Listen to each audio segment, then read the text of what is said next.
morning, everyone. We're going to go ahead and get started. This meeting will come to order. Let's start with the Pledge of Allegiance, followed by prayer, please.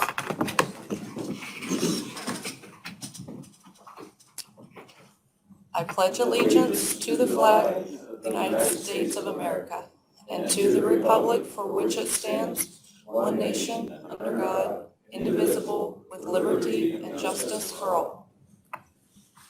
Father, we thank you for the opportunity to be here to make decisions and to represent the public. We ask for your blessing in all of our decision making. Help us to have clear thoughts, good judgment, and to follow you in everything we do. In your name, amen.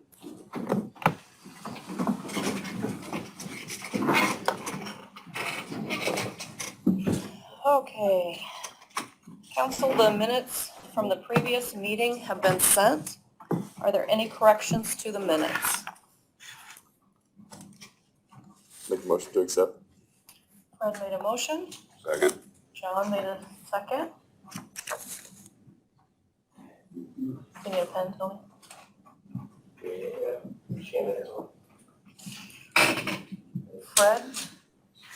Fred and John. Thank you. Any discussion? Those in favor, say aye. Aye. Those opposed? Minutes are approved. First on the agenda, we have Jack Odell with probation. He is asking for DOC additionals for part-time and Social Security, correct, Jack? Yeah, so DOC has broken up this year's grant cycle to end in June and another session to begin in July. So with drug court ending June 31st, we're able to repurpose that into grace probation or use it for grace probation in July 1st. So I don't have this appropriated, so looking to come in front of council to appropriate for the part-time field officer salary and also the Social Security to cover for that part-time wages. So any questions I can answer? So the part-time position's new? For our department, correct. And it'll be permanent? Yeah, we're looking to fund it through DOC. So obviously if DOC says we're not going to fund anymore, we can try and absorb it through the probation user fees or probation grant or funding. So that would be kind of the longevity concern. So.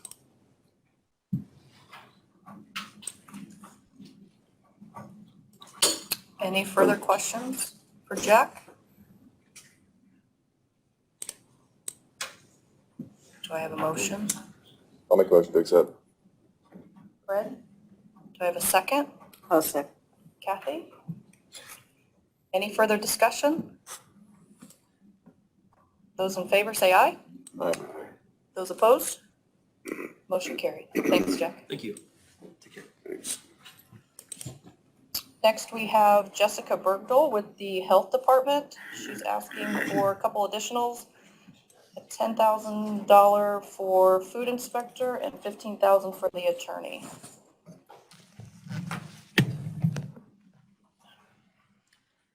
So we're asking for additionals for these line items because they got zeroed out at budget time last year, and we need to fund those positions. So They were on previous years. yeah. What were the totals in the previous years? The attorney line item was 15. And this is the one where it's almost a transfer really, isn't it? Because this is the one where you zeroed everything out while we were waiting on bids and then it just needs to be moved over basically. right. Yeah. And then that's with the attorney one. Yeah. The food inspector was the part-time position that got added last year. It's always been Okay, a we part-time just position. moved We had asked for it to become a full-time position, and it wasn't. And I don't know if there was confusion at that point, but that line item just got zeroed out for some reason. We didn't have a food inspector at the time because we had fired our previous inspector and we were looking for a new inspector. Throughout COVID, it was really hard to get anyone to apply for the position, and we finally hired someone about 2 months ago. If there's any question, I can give a vet the minutes from the November meeting that was discussed about the food inspector. You guys got questions on that? was being discussed. Is it, A while ago. yeah. Oh, I guess you Discussed said just November. as a full-time position, because it was hard to find a part-time, which we're fortunate enough we did now. But we have a lot of turnover with our part-time work. They're either retired, just looking for something, and they do it for a couple years, or hopefully we can keep this one, but she's younger, and, I mean, I would imagine strive for that full-time position. Yeah. It was previously approved. I'd make a motion to I'll second. John and Fred? Any further discussion? That was it. Have we done any analysis on what this will do to your cash balance at the end of the year? I know last year ran out, so I want to make sure we don't have to transfer back into it, or do we know? I think it should be fine. We've gotten a lot of our payroll from the beginning of the year reimbursed through the CARES Act, those monies, so it should be fine for this year. The email, That's what I was looking at. I was just trying to On the make sure I health. understood it. Yep. What would be the starting wage? It's 1538, I think, 1530. Okay. is what it has been for the past couple of years. They had a little bit of a raise last year, I thought. I think it says Yeah, 30. it got the 1% raise, I think.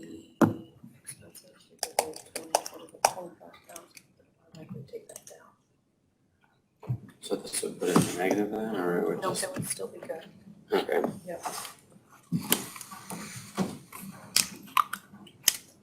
I would move that.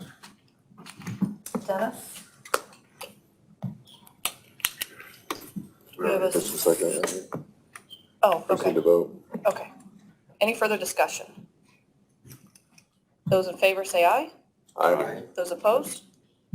Motion carries. Thank you. Thank you. Jessica, just a question. It was asked during our work session, when was the last time the health department's fees were reassessed? I want to say it was like 2002. It's been a while. And we actually approached our health board to raise our permit fees, and they said they did not want to. So we're talking about, we talked with Dennis about it yesterday, and we're talking about bringing that up to the health board again, saying we need to increase our permit fees. Okay. Was it just because of the COVID related? Or is it just in general, they didn't want to? I think just in general, we've compared ourselves to other counties, and we're on the low end for a lot of our fees, so if it's a way, and we're doing more inspections now than we have previously, so it's more, with the privy stuff, we've got more environmental inspections, it's just, it makes sense to change those fees. But yeah, we're looking at fixing them. Okay, awesome. Thank you. Is there anyone here from the health department that wants to talk about the grant? I can discuss that for her. It's Carla Marbaugh. The commissioners already approved it. And one is a reimbursement and the other is an advance grant. The reimbursement grant is when the vaccinations were done upstairs, there's no cost to the people. However, there's an administrative cost for giving the vaccination. So the administrative cost is being reimbursed from the state to the various health departments that gave them out. That's what this one is. And the other is an advance grant for $72,445.21. And that will be used not just for COVID, but for other vaccines as well, to cover the cost of administering those vaccines to the people that come up there. Like I said, the commissioner's already approved it, so it just needs council approval, then they'll do it. So it's 2 grants, not just one? It's Okay. 2 grants. Okay. If I could just add something to that, in my discussion yesterday, the health department is going to get about $100,000 in grants that they will distribute, some of which $50,000 will go to the hospital for their involvement with COVID vaccinations. But the other thing, of course, is when Baker Tilly presented these figures that we have, and my question then was grant money included in it? The health department shows a negative balance or a cash flow, however that column was.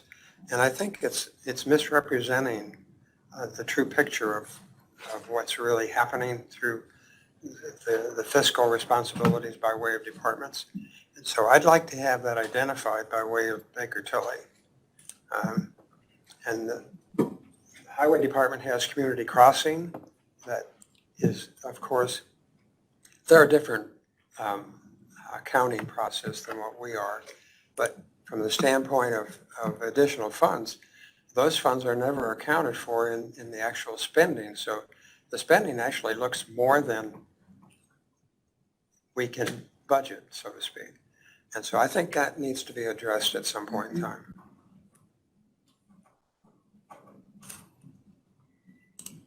So do we need to do anything on like accepting these grants, or what needs to happen? You can make a motion and approve, well,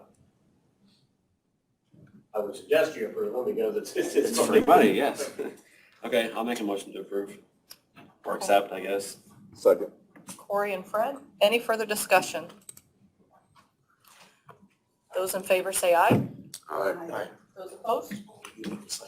Okay, motion carries. Next on the agenda would be the tax abatements. Do we have anyone from Decatur Diamond LLC that wants to discuss this? Good morning, gentlemen. Good morning. Good morning. Can you tell us who you are, please? I'm Dennis Maud, and I'm the CFO of Decatur Diamond. I'm Chris Schoaf, and I'm the plant manager. I'm Tim Baker, and I'm here on behalf of Decatur Diamond. Okay, go ahead if you want to. I wasn't sure, this is the first time we've been asked to do anything on this, so I did put together a little presentation because I don't think many of the council members were on the council when we first got our abatement approved. Thanks.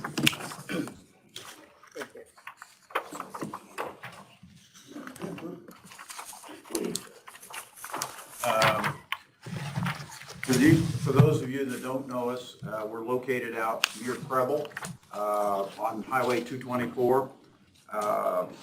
We are basically a machine tool builder.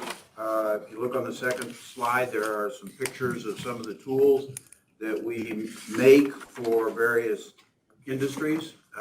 We're primarily in the automotive sector, non-automotive sector, and in the aerospace sector. You might ask, well, what is a diamond coated tool? Chris has a tool here, I think, that we can let you see. Basically, it's the tip of the tool that is diamond coated. It's an artificial diamond that gives the tool a longer lasting life, and it also is used when you have hard abrasive materials. Those hard abrasive materials may be titanium, or it may be hard aluminum, or whatever, that we make smooth. The equipment will bore holes into the engine blocks and so on. As you see on, I think, the third page, it shows some of the things that some of our tools might be used to make. The original abatement in 2016 was asked for a DMG Mori machining center. There's a picture of that on the next slide. We installed it in 2016. At the time, we had an employment level of about 47 people, and we said we would try to maintain that as we went forward. The council approved that resolution. It was resolution number 2016-12. The capital expenditure was fully completed in 2016. We did have headcount over the last 5 years. It shows you that we went from 47 when we first started the project. We were up at one time to 53. Unfortunately, because of COVID and the economic situation that we went through, our headcount went down to 40 at our last reporting time. Overall, for our company during the COVID year, 2020, our revenues were down 27%. In order to survive, we had to make some headcount cuts. We're starting to see some comeback from that. As last reported, we had 40 people. We're now up to 43 as of yesterday. We've got an offer out to an employee to get it to 44.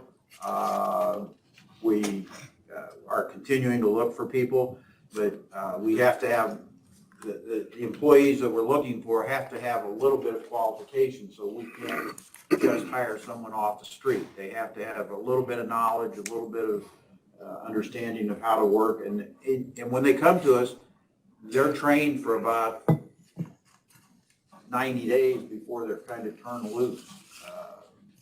So it's not something you walk in the door able to do. Finding employees has been a real challenge. The government freebies didn't help, but we're starting to see some of that change, and we're glad for that. We're looking for new employees, as I said, but you can drive down any street in the city and you're going to see a sign that says help wanted. Everybody's looking for employees. We even offered jobs to some of the employees that we laid off. Some of them decided to retire. Some of them decided they didn't want to come back to work. Some of them had accepted other jobs. So we've been facing that. We are committed to Decatur. We are committed to the area. We just recently signed a contract with a local contractor to remodel our offices.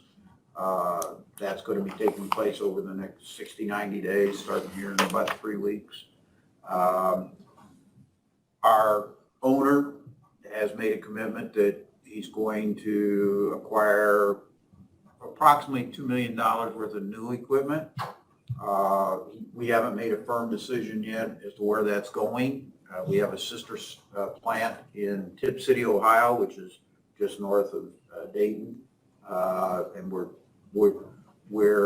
looking as to what's the best use of that equipment, where that equipment can be best utilized, and where it's going to produce the best product, and where we can get the people to work that equipment. So that's in the way of telling you our owner is committed to the business. He is willing to put the money into the business. And if we make some decisions that we're looking at, we may be relocating some people from Ohio to Indiana. We may be looking the other way. I'm not sitting here to tell you that everything is ironclad yet, because we're still working through the economics of it. With that, we'll open it up for your questions. Would this abatement help in the decision-making of whether to move people to Ohio or bring Ohio people here? That the existing abatement, no. As I said, he's looking at $2 million worth of equipment.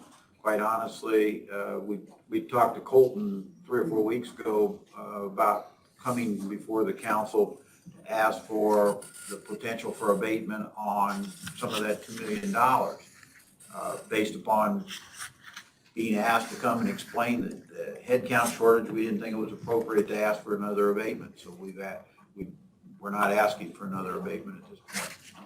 But I'm sure they're having the same staffing problems in the Ohio plant. Yes. Yes, yeah, it's a universal problem. He owns other companies on the East Coast that not in the same business, but similar business, and he's having the exact same problems there. The original abatement was for 10 years, The original abatement was for 10 years, and we've gone through 5. and you're wanting an extension for another 10 years? No, we're not asking for anything. We were asked to come to the council to explain our headcount shortfall. Doesn't change the abatement that was originally granted.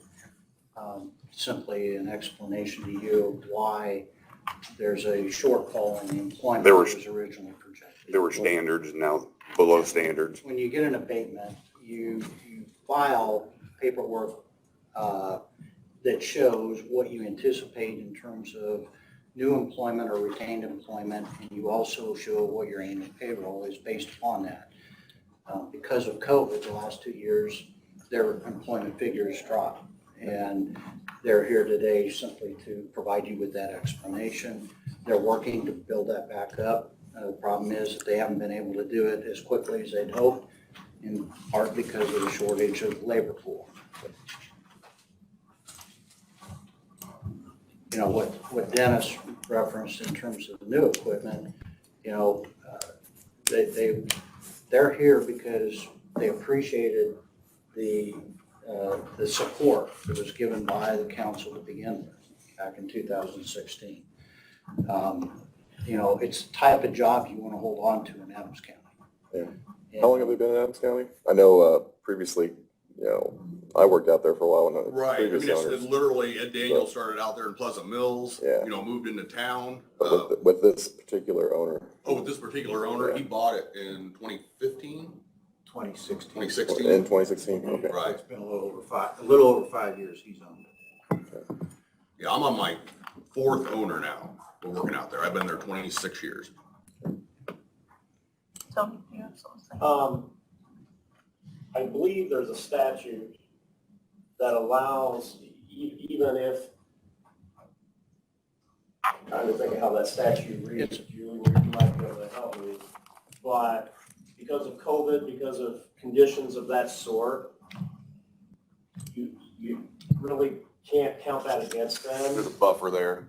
And, you know, my suggestion as auditor would be to make a motion to approve the abatement, but if you need statute material, Jill, where do you have? I don't have a copy of it with me. Legally and procedurally. I do. The only thing that's required of you today is to either rescind the abatement or vote to continue it. The SR1 has been provided to you. That's just an annual report as to your compliance with the terms of the abatement. Due to COVID and their involvement with the automotive industry, which most people know was pretty much shut down during COVID, they experienced a downturn, and so they weren't able to perform in their anticipated. That would constitute a reasonable deviation from the anticipated growth period, which would substantiate continuing the abatement. So it would be my recommendation that you vote to continue. So just out of curiosity though, do you guys work with the local high schools at all and doing a type of We've tried, there's not really anything out of Belmont as far as that, it all goes through the South Adams Area 18. Every year I've talked to the gentleman who runs that, and there's so few kids getting into that line right now. And if they are, they're usually from the Jay County, you know, south part, and they'll just go down there and find a job just as quick as they can come up here and find one. And Fred, to answer or piggyback off of that, Colton Bickles here from the Economic Development Corporation. And Colton is certainly looking at developing workforce programs that might assist in feeding into these type of jobs. But it's critical that we attract people to fill these positions. I'm just asking to kind of put the information out there, like, so what kind of wages do they make out there? Starting wage? and then Starting average? wage, well, yeah, basically like for entry level, really doesn't know anything at all. Starts about $15 an hour. We do a progression schedule, so as long as they're learning, they get a review every 90 days.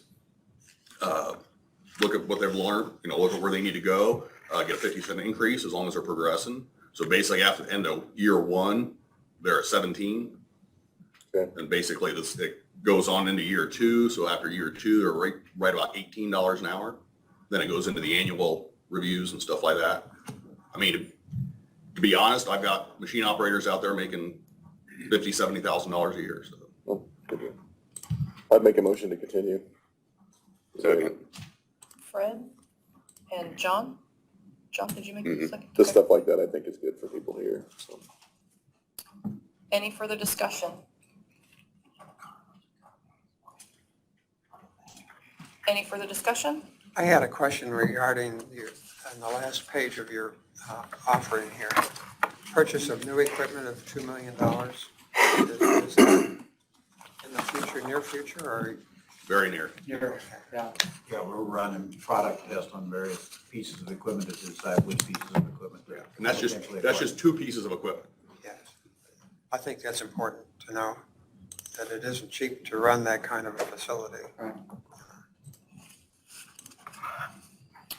Okay, we have a motion and a second. Any further discussion? Those in favor say aye. Aye. Those opposed? Motion carries. Thank you, gentlemen. Thank you. Is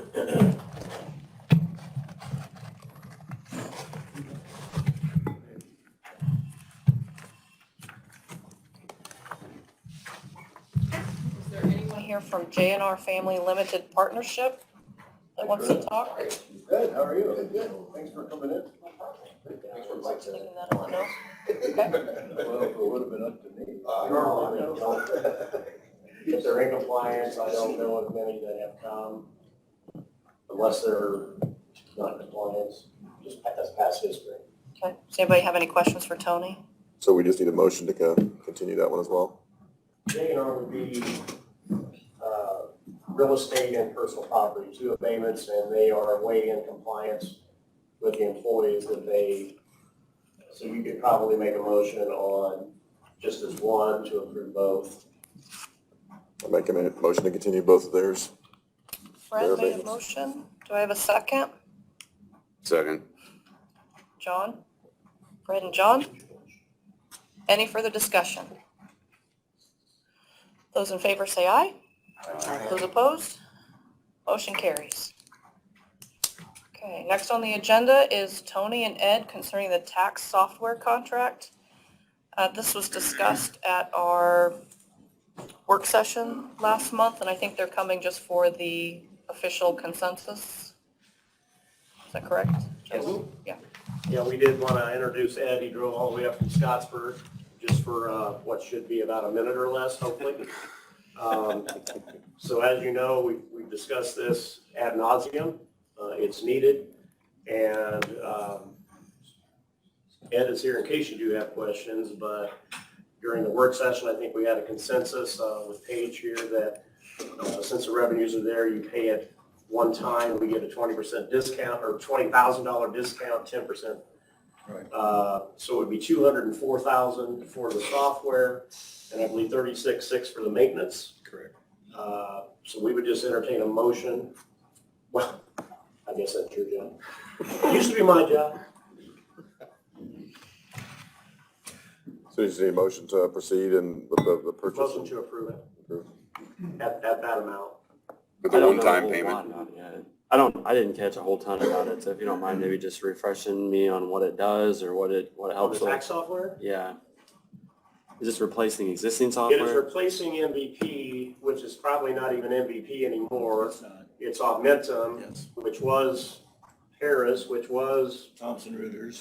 it's been many things. We went through the tech committee, which is, if it's not policy yet, Mark is working on that policy to be adopted. If you have software, you have to go before the tech committee, which is made up of Commissioner, Council, John was there, the building and grounds, IT, several different people that have a, kind of widespread throughout the county as far as approving these things. So we went to them and they approved it, and their recommendation was to accept Xsoft for various reasons. Exactly what it does, it does, I'll let you guys explain that. It is the integral piece of software where we collect taxes. It works between the treasurer's office, the auditor's office, and the assessor's office. They are state-of-the-art. They are on the cutting edge of everything. MVP was 20 years ago, and they have done very little since. And each time it gets sold, we have less and less support, less and less things.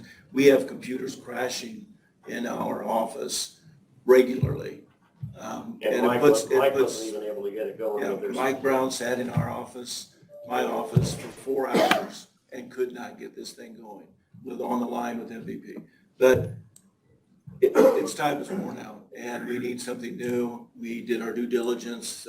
There's only a few people that work in this situation. Exsoft is far and away the best choice for us. Not only were they the best, but they were less expensive than the other ones.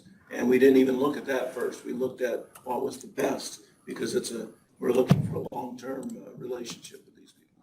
Yeah, we had more than one company that the tech committee looked at, and this is what they recommended. Exsoft has already been in the assessor's office with CAMA, so we're familiar with them, and they would be familiar with us as well. Are there other counties using Exsoft? Oh, Yes. We have it's a new product.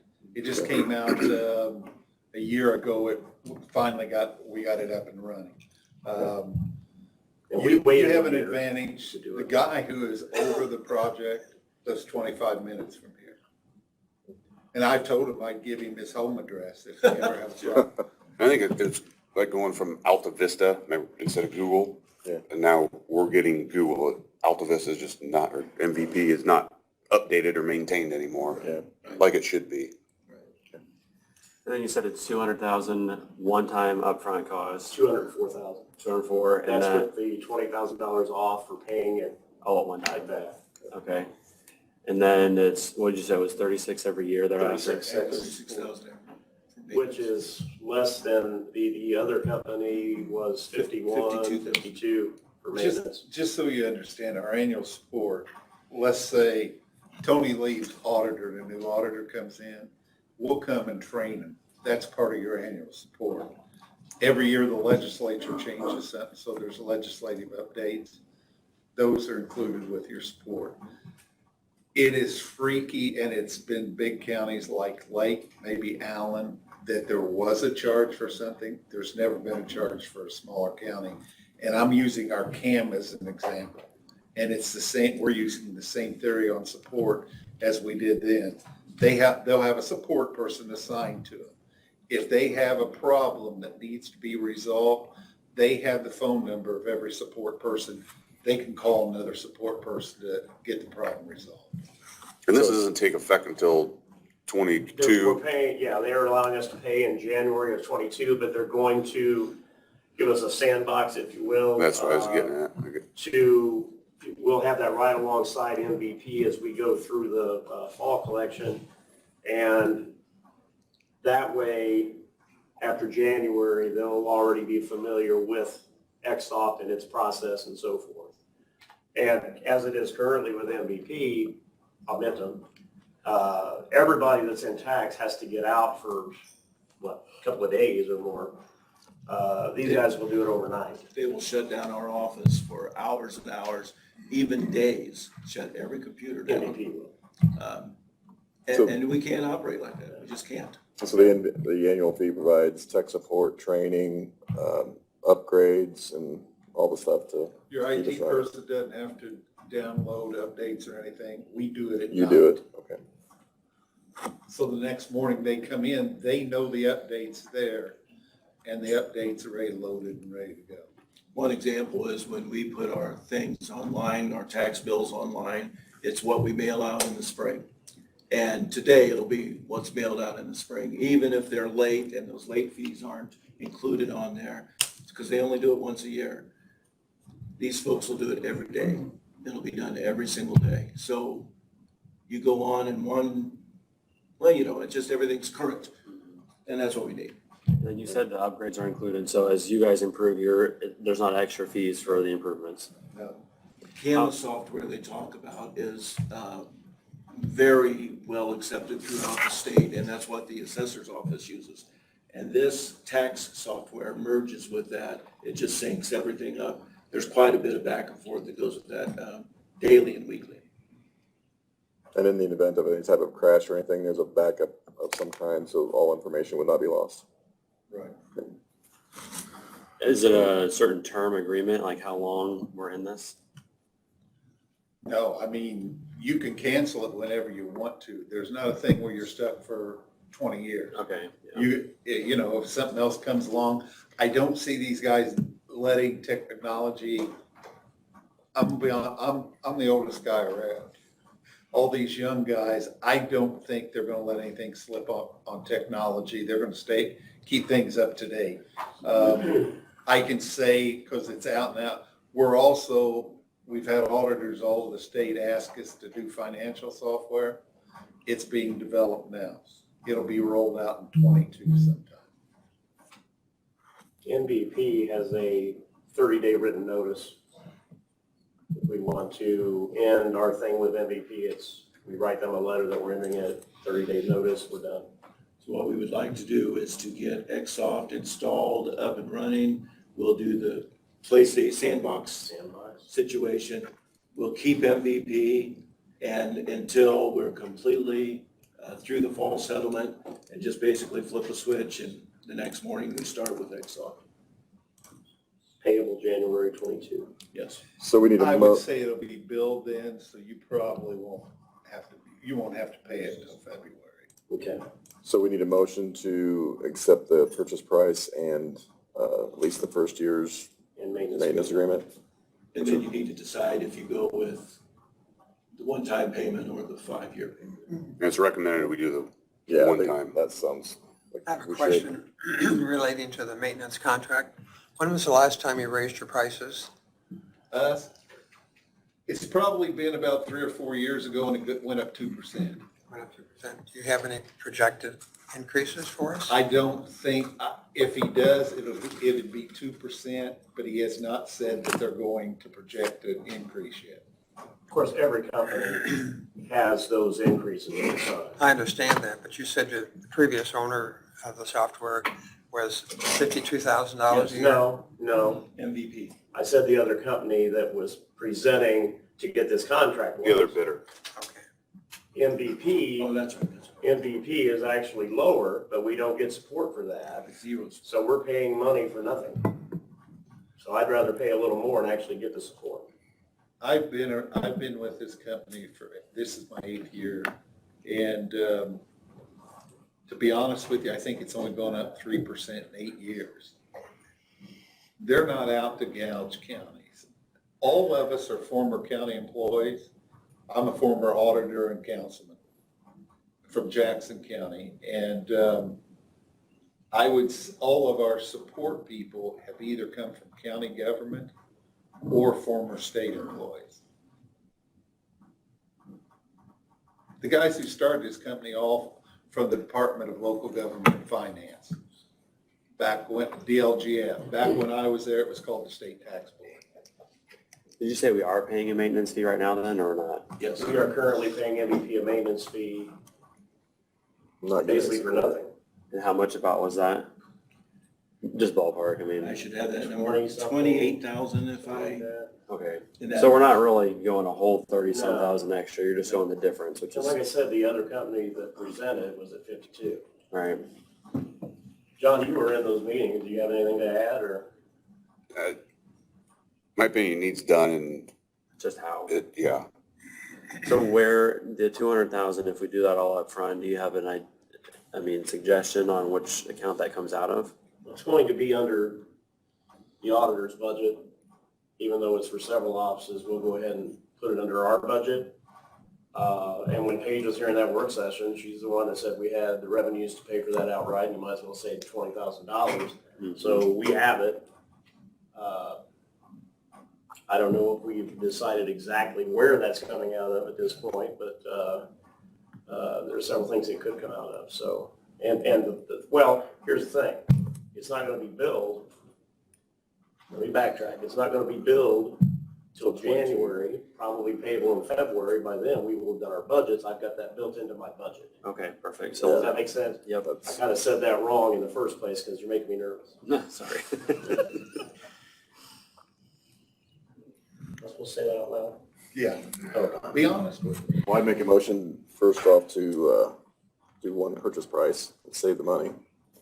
Do I need a second motion or can I wrap it all you in can just one? do it all. That, and then to go ahead and purchase that and at least 1 year's agreement.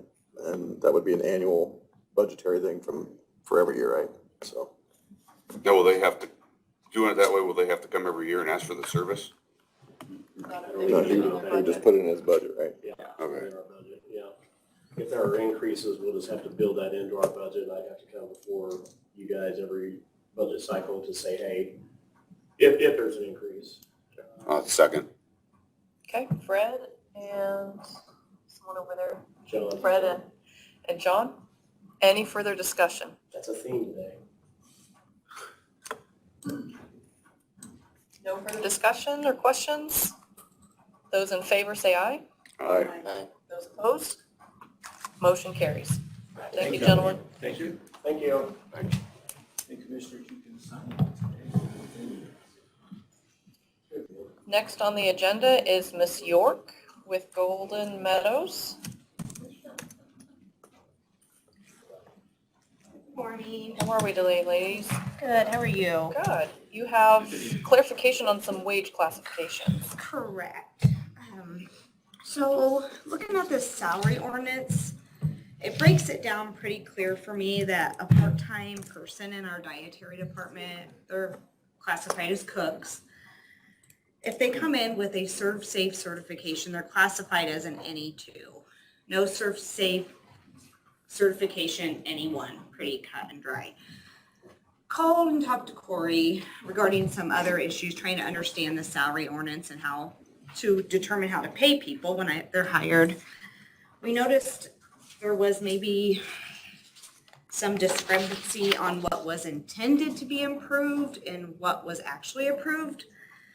So according to your spreadsheet, I'm assuming, it just generalizes cook as an anyone. It doesn't specify whether, if they come in with a certification, if they will be bumped up to an NE2 like the salary ordinance. So I just need clarification if I can continue to honor the Serve Safe certification if I have a part-time cook come in with that. We don't actually need it. It's not a job requirement. So we would not pay to send somebody for that certification, but a lot of people that come in have got that certification from working elsewhere, and we were taking that into account on their hourly wage and putting them as an NE2. So you're just asking that if they come in with that certification, they start as an NE2, and if they don't have it, they start as an NE1? Correct. That's what I would suggest. That's what I ask. And I think that's what was originally intended, but she had asked, she got a hold of me and said, hey, I think I'm confused. Because we had the salary ordinance said one thing, but then the other document that we had approved that said what categories the different positions were said something else. So we've got two different documents that this body's approved that don't say the same thing. So I was like, yeah, that's more, we got to get everybody involved in that. So I agree. I think that's what we should do. Okay. But I think, in my opinion, it needed a formal action because we had approved two things that didn't go together. Do they get a pay bump if they get the safe serve? They go from any one to an NE2. Correct. That's If a they come quarter in- an hour? It's $1.25 an hour. And that's how our. 11:30 to Yeah. 12:55. $55.25. Yeah. And that's It's like how our- our nursing department is broke up on both. If they have a CNA, they get a bump up to an NE2. They don't, they have an NE1. It just wasn't really cut and clear for our dietary department with Yeah, their but- certification. The CNA, I don't need nitpick, the CNA, that's a pretty respectable, Certified nursing assistant, Yeah, that's a longer course. the serve, say, I did that and I think it took me an hour online and $100. They do have to pay to keep it up every couple years. It does teach them. I've never been through it, but asking people, it does go through prep times of cooking, temperatures, how to store food. Like I said, it's not required, but some people do come in with it. And on one document, it said I could honor it. On another, it didn't. I just need to know if I can or not. So your job description requires it or No. does not require it? No, it does not. Just to kind of reiterate that, so when we approved whatever it was 2 years ago, or I forget exactly when it was, all the different job descriptions with what category they went with, that document was basically saying that if you had the Serve Safe, then you'd be an NE2. If you didn't, you'd be an NE1. But then the actual salary ordinance that was later approved didn't have that on there. And I don't think it was intentional. I think it was just maybe an oversight type thing. So maybe I misunderstood you, but the salary ordinance does have Or it. vice versa, I'm sorry, yeah, back, Yes. the other way around, yeah. And the spreadsheet you sent me Right. did not have it. Yep. But I'm not sure if that was just your spreadsheet or No, if that that's was the it. one, no, that's the one that we had approved all the job categories with.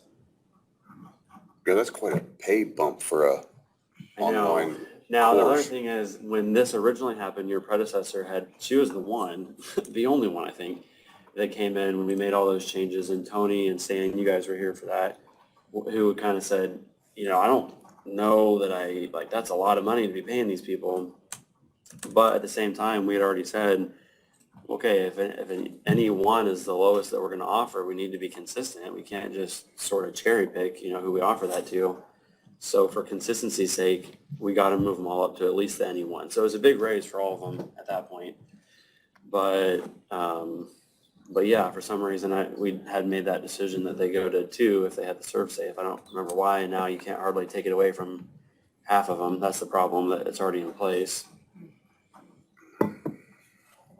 And I will add that the job description, when I first came on, did say it was required, but a lot of our staff did not have it. And after talking to people and talking to the health inspector, I only had to have one person on payroll with that certification. So I did update the job description and take it out of there because it is not, we do not have to have it to work in the kitchen at Golden Meadows.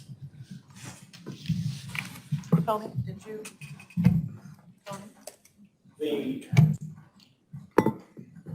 She did have that taken out, the commissioners approved that being taken out. The issue that we have, Bree has that in front of her. Bree, can you?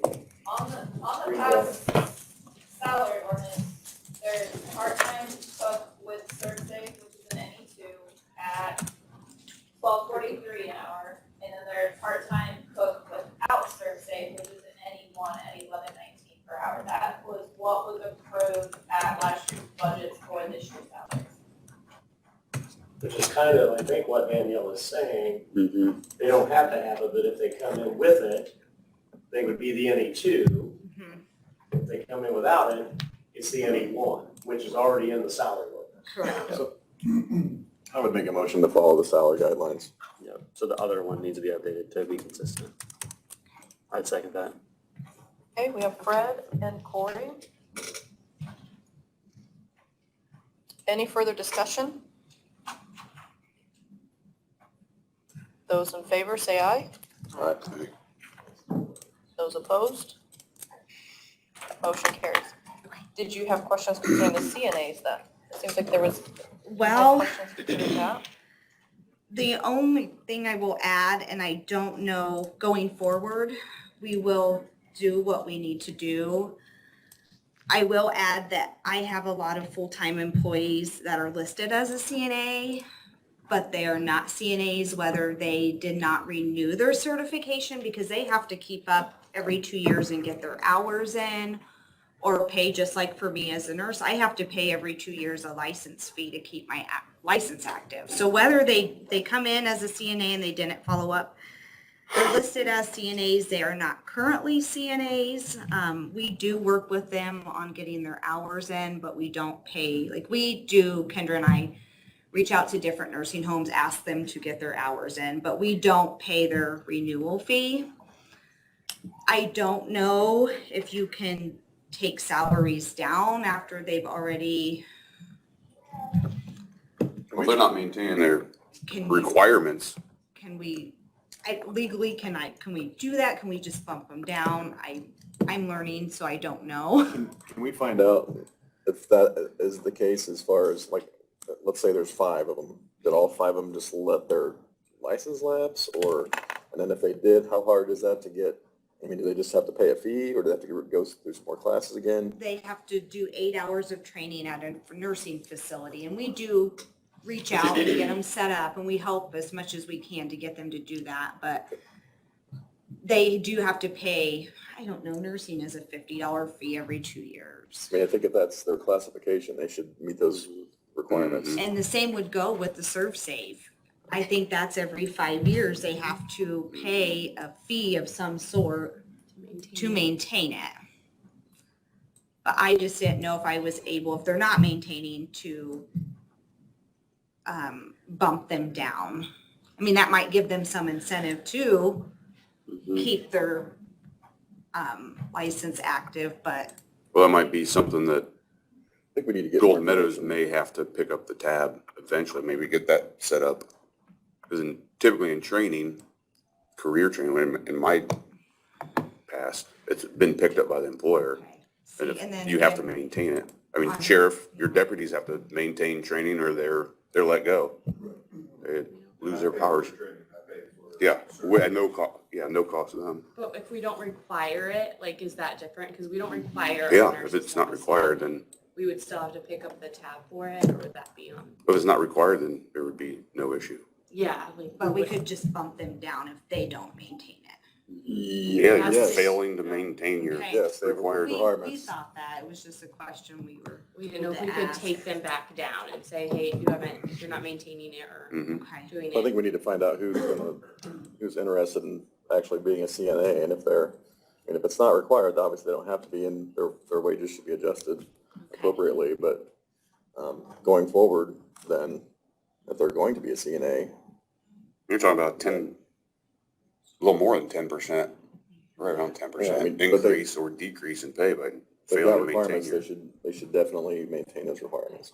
So does the job description require them to have that certification? No, it does not. It's just It a was bonus, just an basically. incentive. Yeah. So is that just called a nursing assistant then? They're a nursing assistant or a certified. If they have a certification, a certified nursing assistant. If they don't, they're just a nursing assistant. They're not certified. So is the job description written as a nursing assistant or as a certified nursing Nursing assistant? assistant. Just as an NA? In the salary ordinance though, we don't have like a full-time just nursing assistant. Yeah, they're all, like, every full-time position is listed as a full-time CNA. Looking at the salary ordinance, it looks like they're required to have it, but according to the job description, they're not. So there's no but again, I'm not sure if these people were all, Julie Marie's got a point. Sorry, if I may make a suggestion.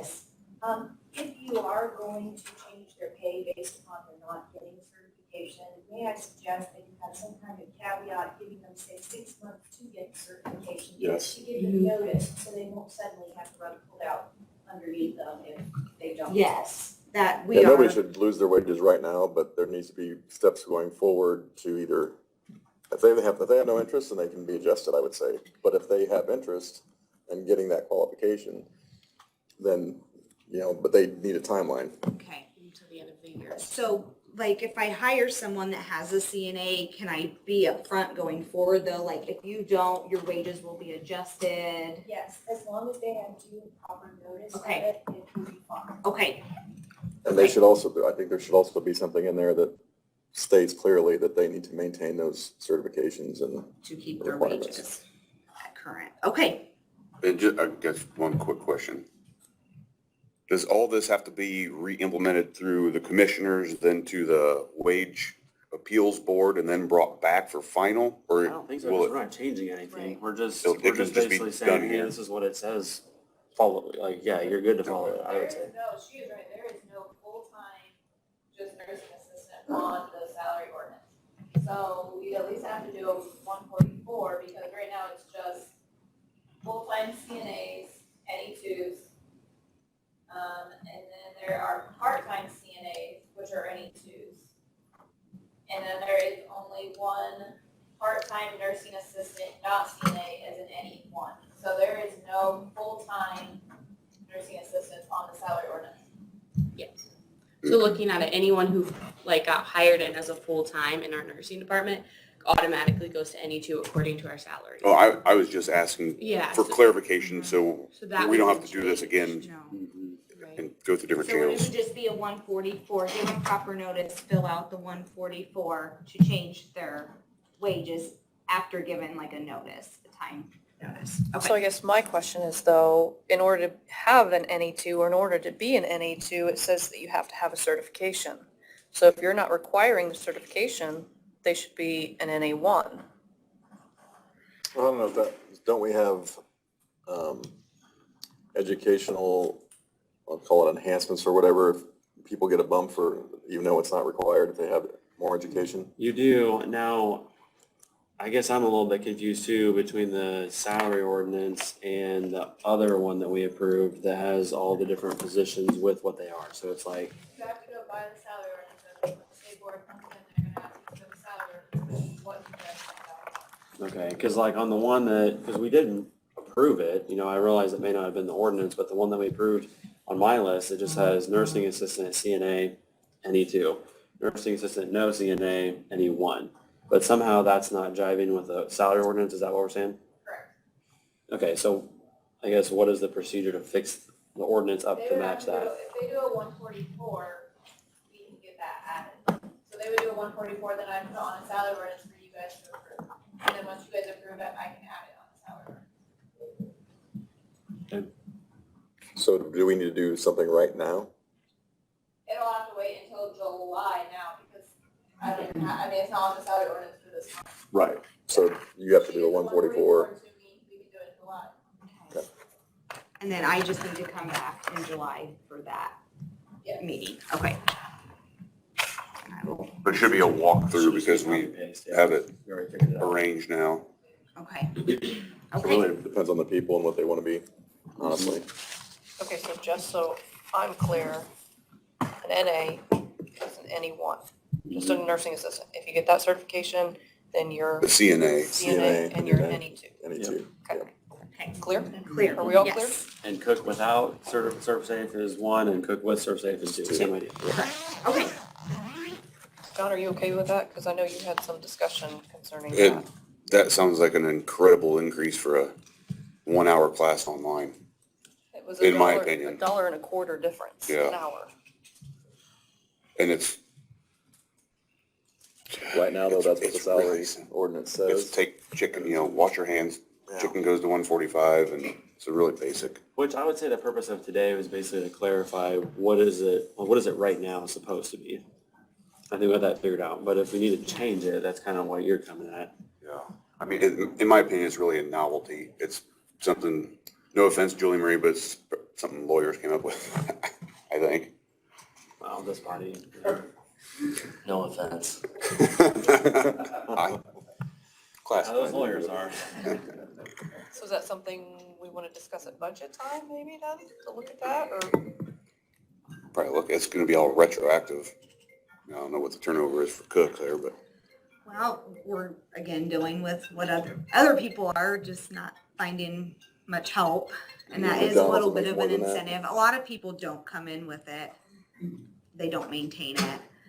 Some do, and it's just kind of a nice perk for them. But I Right really now, we've had established one. and all that stuff, and I think that's, yeah. if we want to change it, we'll Look at it next later. year. Okay. Thank you. Oh, Or is that just clarification? Yeah, I don't think you changed anything yet. Next thing is the sheriff. He has an additional appropriation for insurance, correct? Pension. Pension.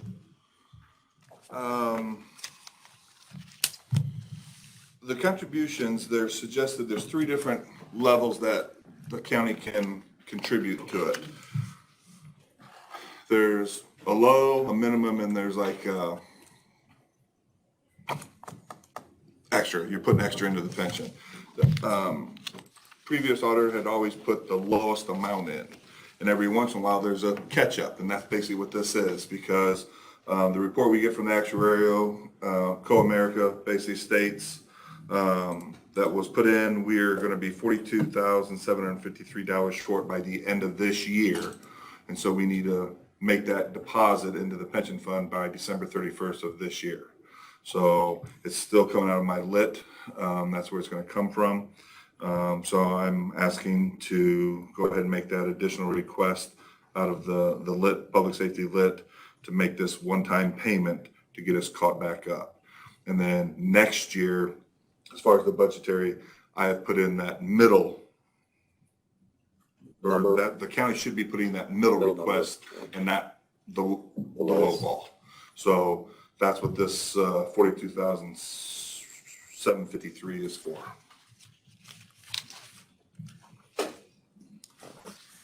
And that is required by an IC statute to hit this minimum funding unit. Yeah, I'll make a motion to move forward. Fred and, I'm sorry, John and Fred. I think it's just copy and paste at this point. Any questions, discussion? Those in favor say aye. Aye. Those opposed? Motion carries. Okay, next is a combination of the sheriff and the wage appeals committee.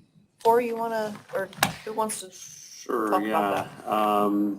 Dan has his maintenance facilities director was an NE4. That was categorized a couple of years ago to be on par with the other one in the county. They changed job description.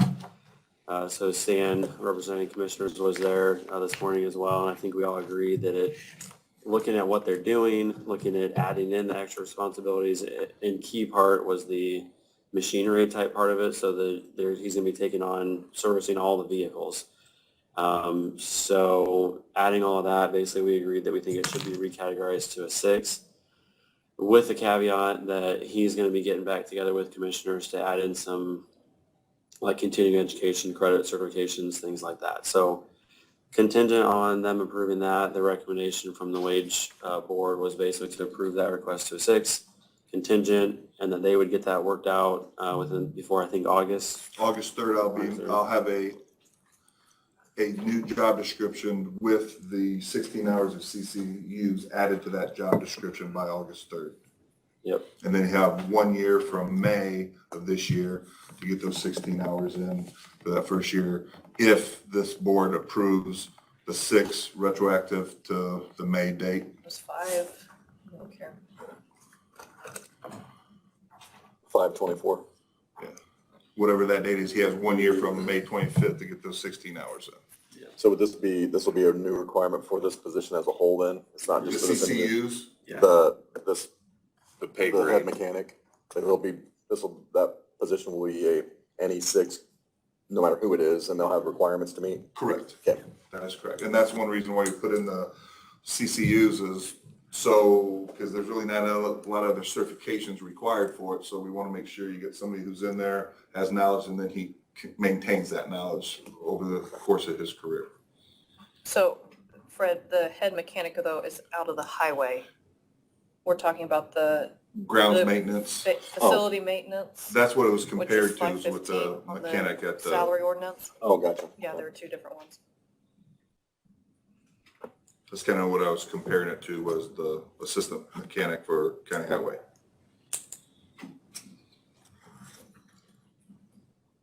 So I guess I'll make a motion then to accept that recommendation. I'll second. Corey and Fred.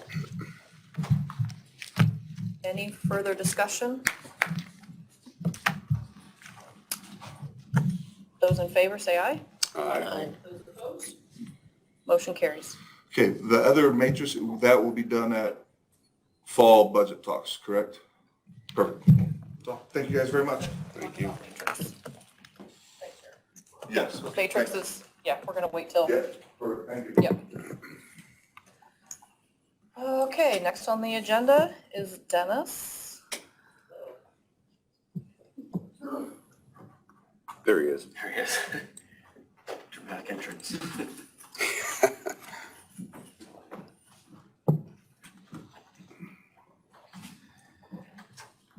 You might have to repeat that. Dennis, you're next on the agenda. Okay, That was perfect timing when you walked in. thank you. One of the things I had asked you about last month was to support the health department and the clinics. I don't think we realized the work they do or the complexity or the volumes. So I wanted to share some highlights by way of statistical summary. But I want to begin with the COVID clinics administered 5,121 doses of flu vaccine. That's in addition to their regular job. They had 350 septic system inspections. They had 156 food establishment inspections, in addition to the traffic that comes into the annex itself. And one of the things that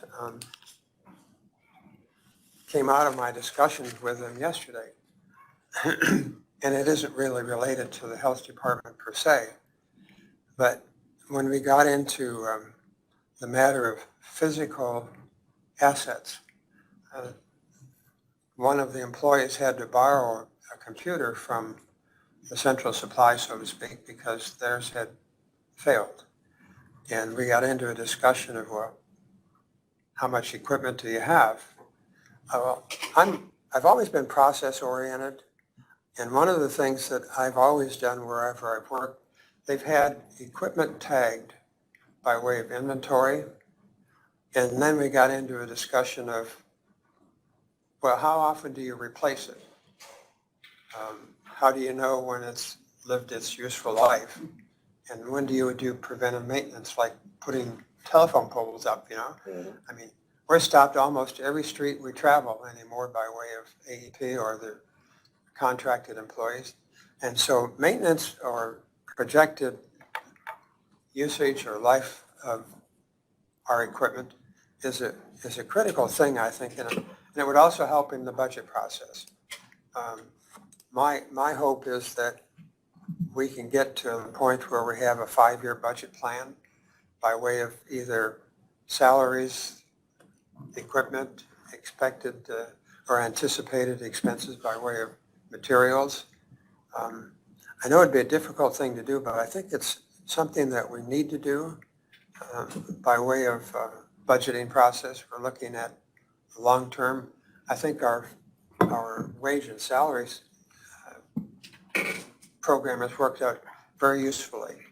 I mean, it's in place, you can refer to it, and sometimes there's misinterpretations of it, but as long as we have it in writing, I think it's important that we work towards that end. I know there's other statistics that I could share with you, but those were the highlights. But the other thing, of course, is they receive so many dollars in grants that they spend, and I think we should be thankful for the effort that they put forth by way of county health. And I think at some point in time, and maybe today is the day that we should recognize them, that of the important role they serve. And even some of I don't want to compare our public health to hospitals, but some of the hospitals have paid some of their employees for working through COVID. And I'm not sure that, I'm not promoting that, but that's an example of appreciation. And we haven't gotten to that point yet, but COVID has certainly done a job on the department. And I just wanted to say thank you publicly for the work they do. Just their daily routine works. I had a summary here of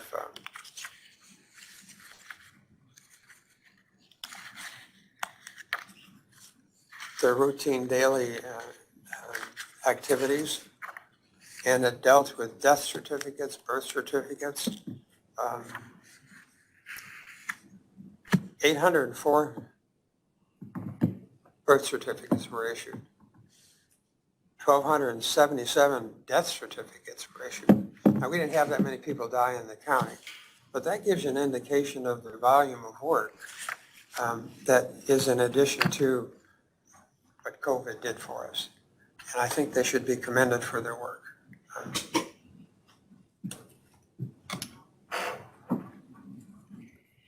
I agree, Dennis, but they stepped up and, as many people have for COVID. And I would say too, along the lines of, planning ahead and all that stuff, I totally agree. I think we do that to some degree. I don't know if as a county government, I don't know if we're subject to depreciation schedules, but depreciation schedules can help dictate the life of, different assets. And so those are all things I agree we should look at and maybe consider planning some of that stuff.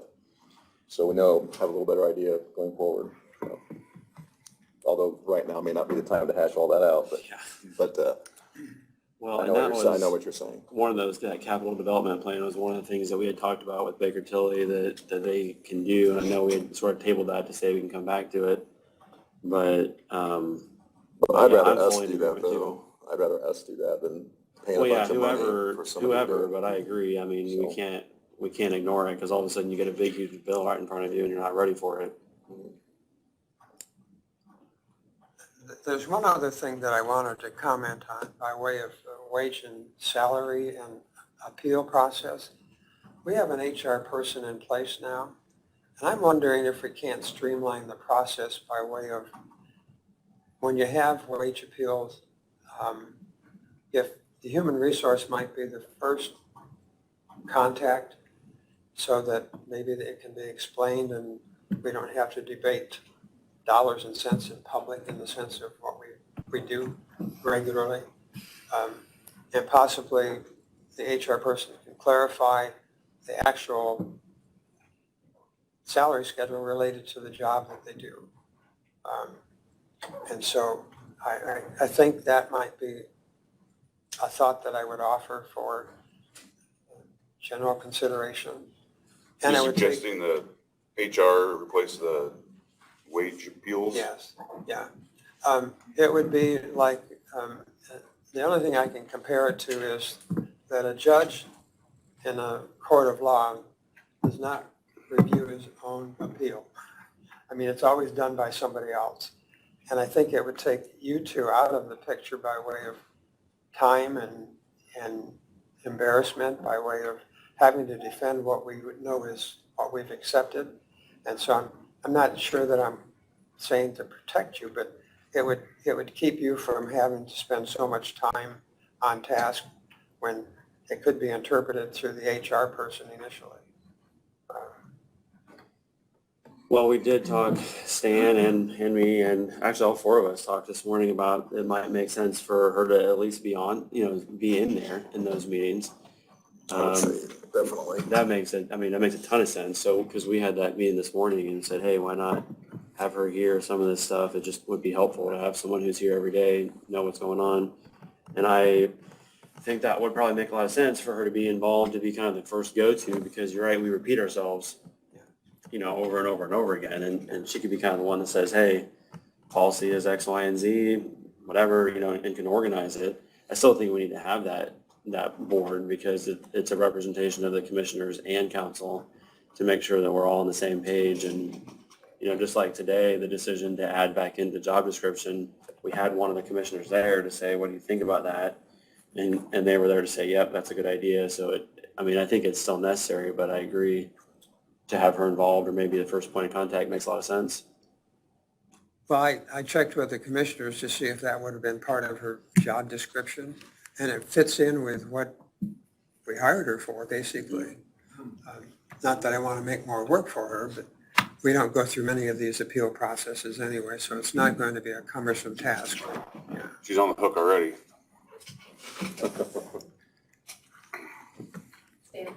I think a good example of that was our discussion with Danielle York this meeting. That might have been something that our HR coordinator could have clarified and been the first point of contact for Danielle, and maybe could resolve that issue, without coming, maybe not. I don't know. I think that's a great example there, Stan. But Honestly, yeah, that's a good example. we had some conflicting information. Shannon would be very capable of working through that with somebody like Danielle. Okay, just a question on that. Would that be something that you would just handle on your own and bring to us as a matter of fact? I don't know. Bring to the commissioners probably. If Shannon will obviously be obligated by the policies that this board has set and our board has set. So she wouldn't be able to adjust or change job description for salaries, but, it sounded to me like with Danielle's, issues this morning, Shannon certainly could have helped clarify that, and if she needed to come to council for changes. then- Yeah, if it's something that you guys have both already approved, I don't think that if an employee or department head is just looking for clarification, I don't think it needs to be reapproved. I mean, if there's something that, in my best judgment, I feel like you do need to look at again, just, to make sure that it's set in stone, that's one thing, but I don't think that that was something that you guys needed to hear necessarily. Maybe on day 6, yes, but not, in 3 months, 6 months down the line. Okay. Makes sense. I was just asking, curious. But I have to just add on to that, I certainly agree with Corey and Dennis that, that would definitely be an advantage, for the wage review committee to have Shannon sit in. For sure. And I didn't know, when I first came on, you had to pick 2 committees or whatever, and I got put on that one and didn't really know what it was. And it sort of evolved over time as to what it does. But as we've been on it, I definitely have seen the value of trying to hash out some of those hard conversations, not directly in public like that. So you can get it figured out. You don't have to be saying dollars and cents in front of everybody. And then you can, present a unified perspective after that. So I think it's really been a good thing. And to have you there at those meetings, I think would be really helpful. We're ready to move on? Tony, you I was just going to, Dennis makes a good point regarding the health department and all they did. And seeing as how I'm the auditor, I want to give a shout out to Bree because she did CARES grants and all this other stuff, and that is not her job.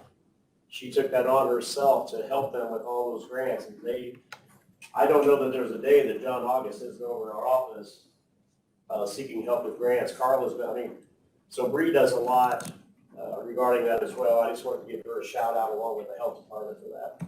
Well, and Aaron had left and filling.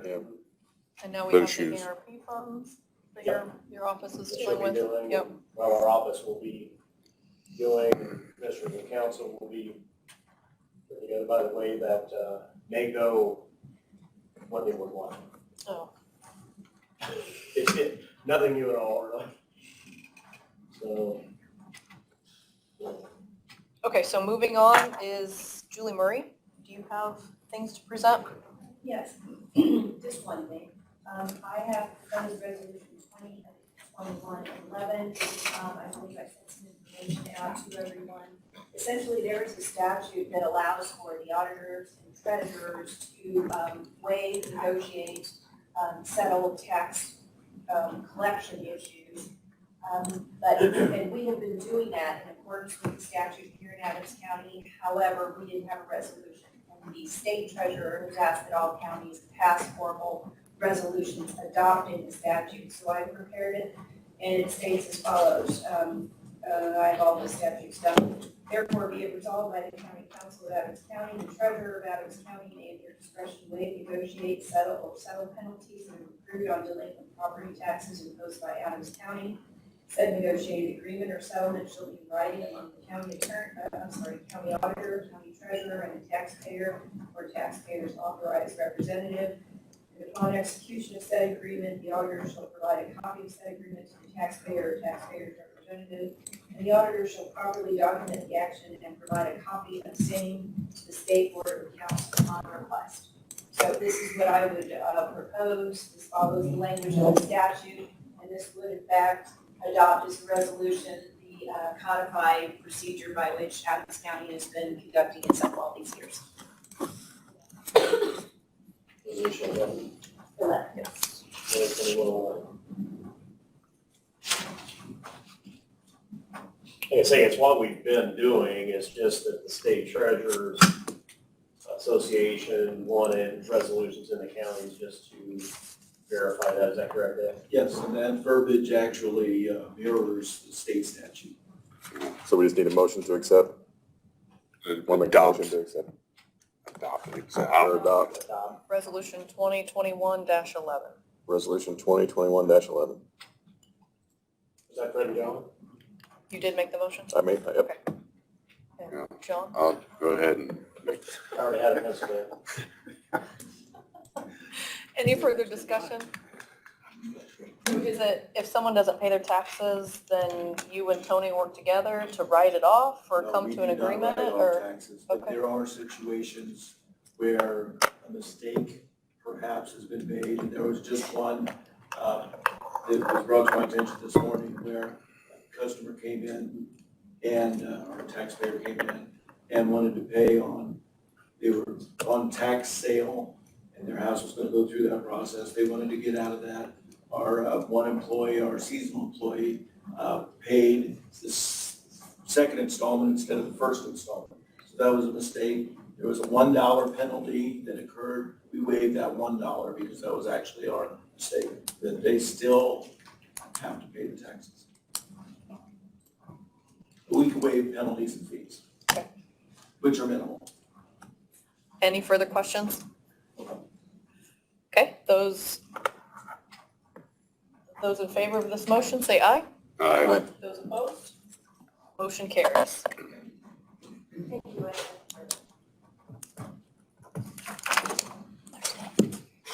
Okay, next, Tony, you have transfers, You wanna do the salaries. transfers all as one, and then the additional, and then the salary ordinance all as one, something like that? Because we already did all Or the, individually, or however you wanna do it. we already did all the additionals. Yeah, the additionals, I think, were all already approved, so you would just need a motion and second and a vote to officially approve them. What does everyone want to do? What does the council want to do? I'm sorry, what do we need to do again? Do you want to do these individually, or do you just want to do them all together? For all We already done transfers? The additionals, The additionals we did. so all the transfers, yeah, I'll move to approve all transfers. I'll second. Corey and Fred And that was just for for the additional transfer. transfers. Yes. Any discussion? Those in favor say aye. Aye. Those opposed? Motion carries. Now we have the amended salary ordinances. Any questions on that?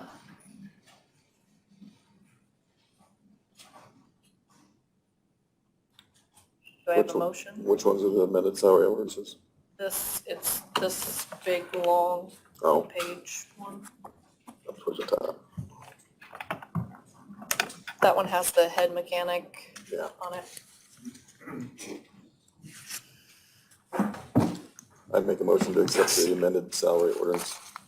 Fred made the motion for the salary ordinance. Your Keith make a second? Yes. Keith seconded.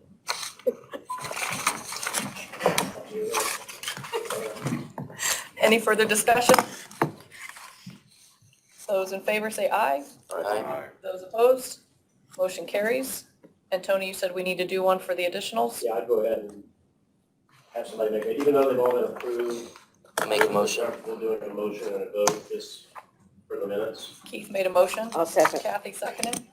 Well, they're starting to make sense. Those in favor say aye. Those opposed? Motion carries. Tony, did you have anything else?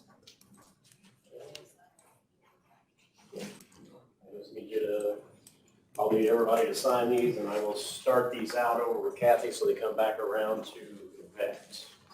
I'll hand you this one, it's all been signed. All right, thank you. Anything else, Tony? No. Okay. Next thing under other matters is last month we wanted to talk about the policy manual. We've had that passed out. There's been some discussion concerning that. There's been some discrepancies. What do we want to talk about? Do we want to, Corey, what? Made a list of a couple Oh, the things. one thing I just noticed is that there's a bunch of stuff in here that we need to update, one way or the other. So I don't know if it would even make sense if a few people want to volunteer to sort of spearhead putting that together, but I feel like Julie, you should be involved in that just to make sure that it's written in a little bit more of a legally, right now it's not very much of a legal document.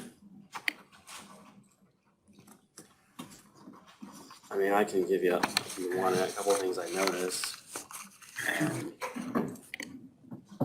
I was going to raise a point of concern, and I read through your resolution here that the departments are going to develop policies.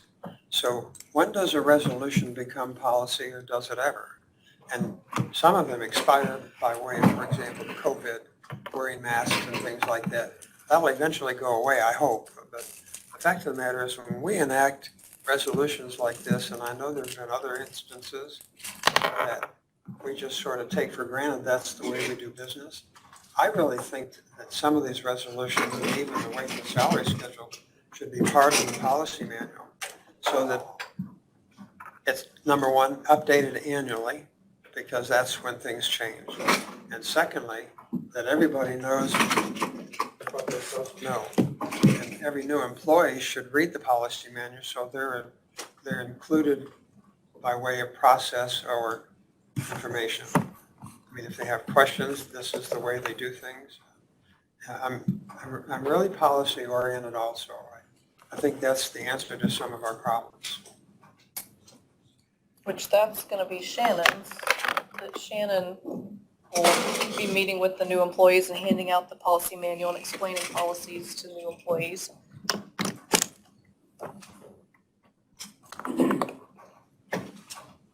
But are you just saying, Dennis, that this manual that we're looking at probably needs to get updated each year?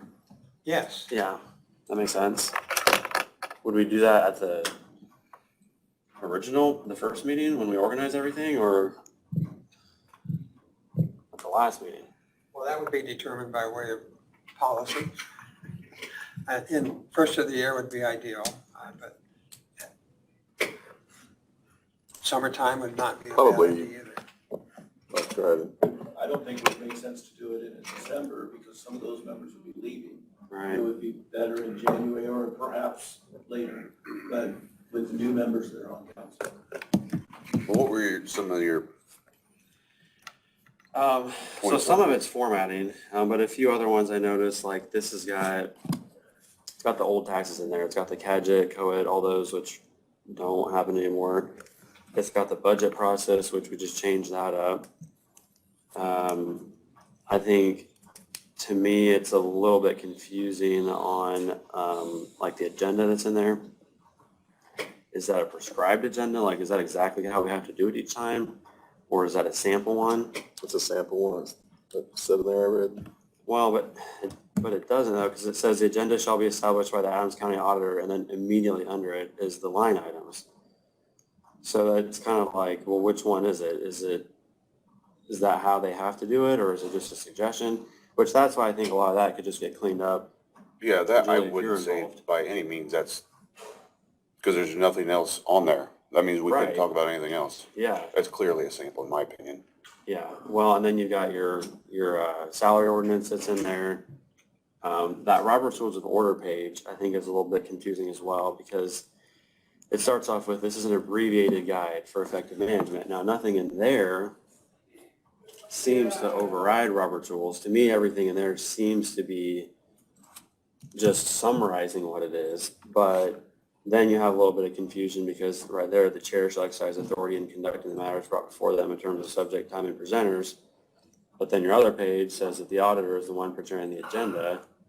So I guess it's just confusing to me. Is that section supposed to be just kind of a helpful for new members? Hey, things you may not know, here's how you do it.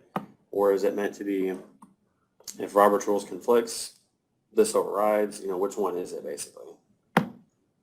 I think the only thing that really conflicts in that, the reference to Robert's rules is Robert's rules, specifically a president doesn't vote unless they are going to break a tie or cause a tie. Mm-hmm. Adams County Council decided that they would specifically mandate that it would only be to break a tie, not to create a tie.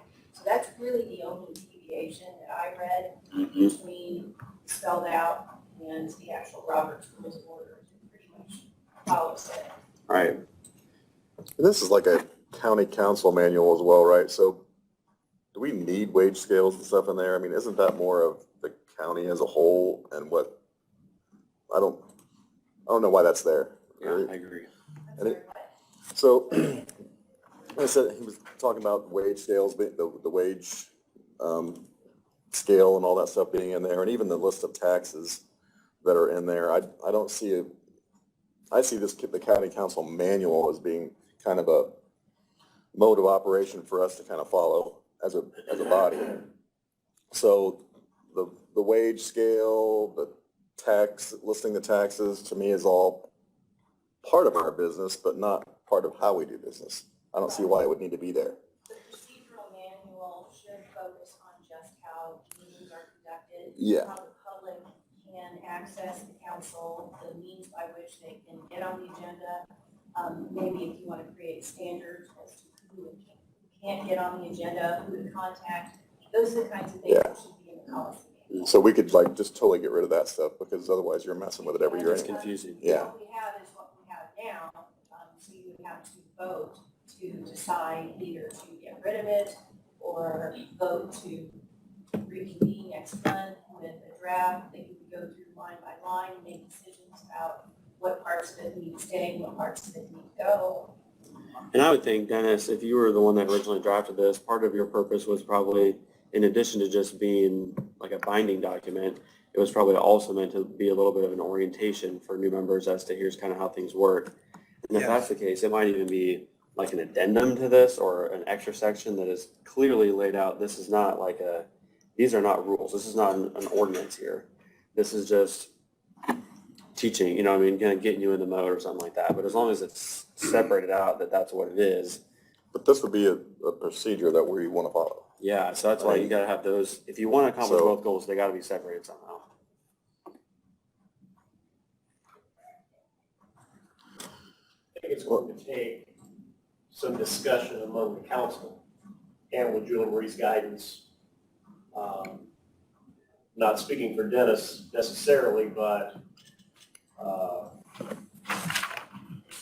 I think Dennis based this on practices that have been done for years. And the thought was at the time, with faces changing all the time on council and auditor, you're two-term limited, with faces changing all the time, it was a manual meant to be something that when new faces came in, they could look at and say, hey, here's what we do and how, that kind of thing. The adopted policy, the one that was actually adopted, was all of those pages that Fred was talking about with the wage scale and so forth. When the bound copies came out the following year, I think Dennis had kind of figured out at that time that maybe the wage scale and a couple of those things probably didn't need to be in there because they're going to change every year. So that's kind of if you're giving that to somebody as a guide, it may not be a good guide because it changes. So those were left out of the bound copies, but the actual manual had still been adopted as a whole. So I think Ed had a good point that there could be, well, let me see. I don't know when new faces would come in again. Is that next year or 2 years? Well, There's an election next year and they'll take office in 23.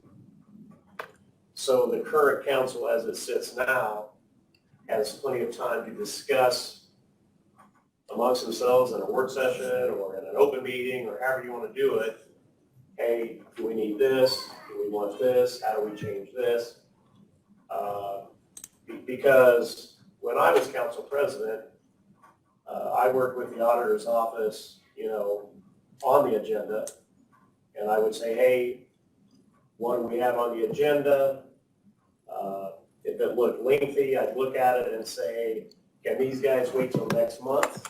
Or do we need to do that? That kind of thing. It was a back and forth between council president and the auditor's office. And to some degree, Yvette and I have a good rapport when it comes to a lot of the items we kind of discuss back and forth and so on. I think the one difference would be that I don't know that the auditor's office should be left out entirely as to who is wanting on the agenda. If somebody wants to come on there and they don't have all of the credentials to do so, my thought would be I would contact the vet first thing and say, hey, they don't have the credentials, what should we do here? Because they only have 2 days to get it done, whatever. It takes a working relationship between the auditor and the council president. So as you discuss all of these things, I think that would be one good thing to keep in mind. It should be a working relationship between those two people, whoever is sitting in those seats.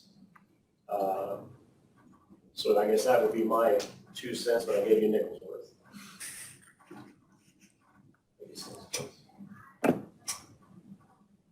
So versus going through this whole thing right now, I really feel like I would make a motion that we maintain the 2018 version of how we are doing things. Each of us review this manual to see what needs updated, what needs changed, whatever. And, it have to be a work in progress to some degree. I don't think even a decision gets made to change it next meeting, but maybe we can come with some additions, or if we have to set because of the restrictions of how we can get together, those have to be some back and forth amongst the groups independently. There's nothing wrong with individuals discussing things, and the open door law only prevents clandestine meetings of a quorum. So if you'd like, I could prepare a rough draft based upon the policy manual we have now, circulate it, and you can individually say like this, don't like this, and just to have some feedback. And if something can be presented as a rough draft, consideration and discussion at the next meeting, about it then. Is this in a Word document somewhere? I mean, I hate to ask, I certainly don't want you to type it. Legal has it. Okay. So it should be difficult. So that's just a edit, modify. mass email. Yep.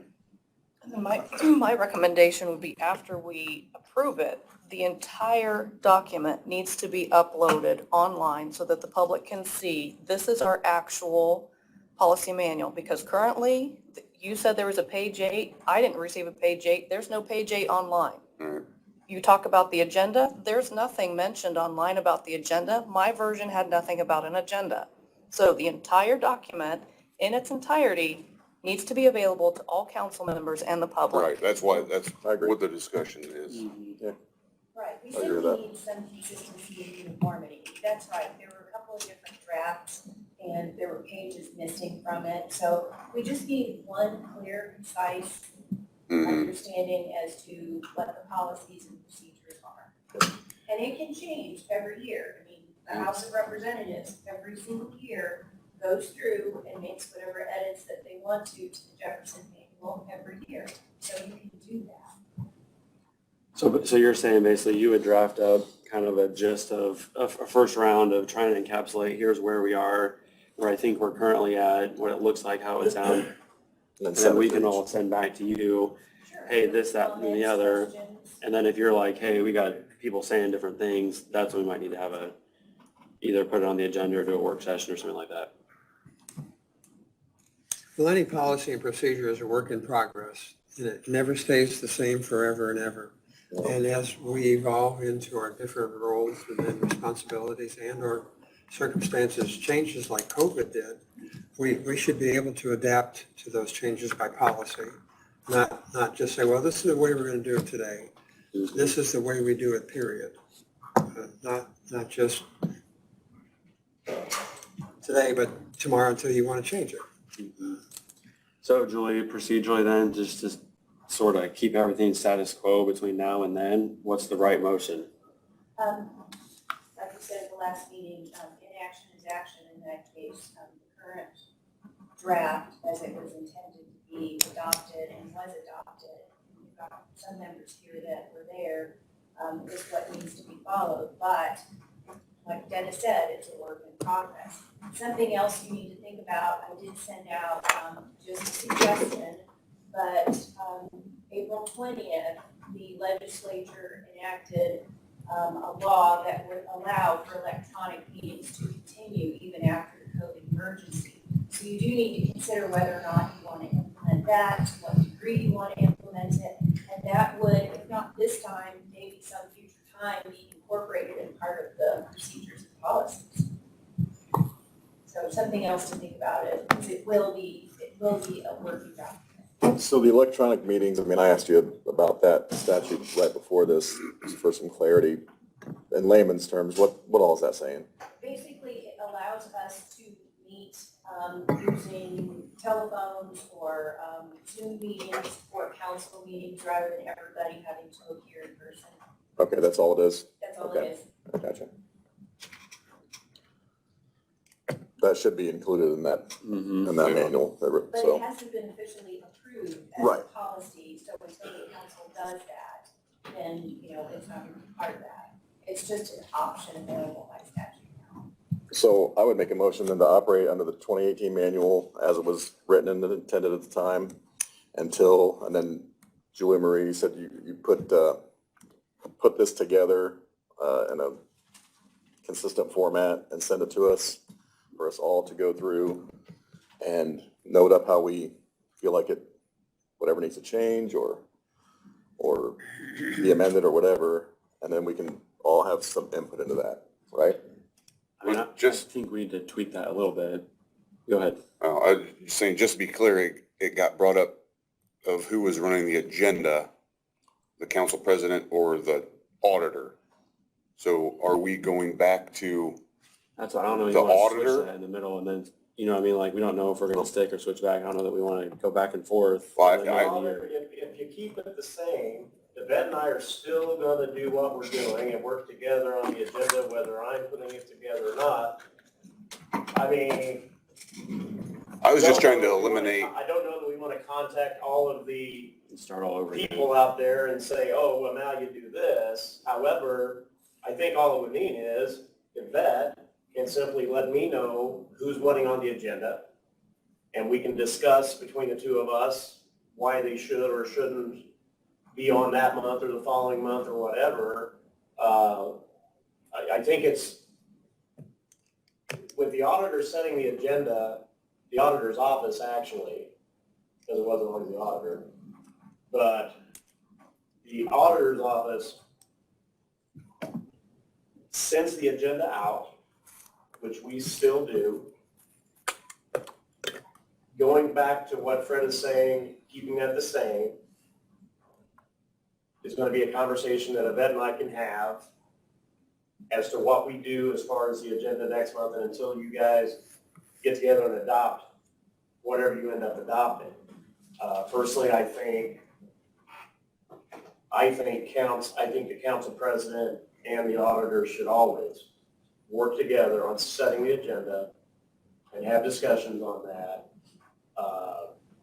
regardless of how it states. But I guess the one thing I would say about the auditor setting the agenda is this. It may be easier for people to know how to contact or to contact the auditor's office because it's central. They know where we're at. Business hours. They know the email, all of that stuff. That's not to say that we couldn't also copy the council president on it so that we're both aware of who's contacting the office to get on the agenda. But I think the fact that most people would know to contact the auditor's office might make it easier for anyone that's wanting on, particularly somebody out in the community that wants to be on the agenda for some reason that has no idea. They're going to call us first thing. Yeah, you have business lines, you have business hours, you have a home office. I'm still against the council self-regulating itself, or regulating itself in. Why is that? I mean, isn't that what every single legislative body does, is regulate themselves? I mean, No, think they're about, removed from I mean, themselves. think about, can you name any legislative body that it's someone else other than their chair? I mean, Speaker Pro Tem, speakers, majority leaders, they all set their agenda. This is all something that we can, let's get a copy of the manual, the policy, and we can all make those Hash it out at comments some and hash it point. out at that point. Otherwise, this can go on forever. I know, I just So- don't know that I want to change midstream. You know what I mean? Like, while we're figuring this out, why are we changing halfway through the year? Like, let's just, you know, if it's something that people are Because concerned you're about, not then. following what was adopted, and until you vote to change it, you have to go by what was adopted as policy. Right, which, That's why. I agree, that's why, but we can make any decision here today that we want, you know what I mean? So Well, if you I want think this manual has a little bit of a problem though, because you do have things that don't match, like it has a Well, budget we're process. at the that's not point we are accurate. now because there was a concern.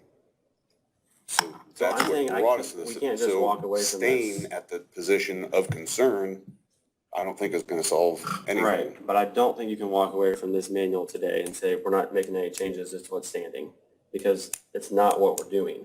There are other problems. I mean, you have a problem with the agenda, but you also have the problem that the budget process isn't right in there. I think Julie Marie just addressed that. If you want to hash it out today, instead of going through individually and looking at what she sends out, then you can just hash it out today and spend a few hours.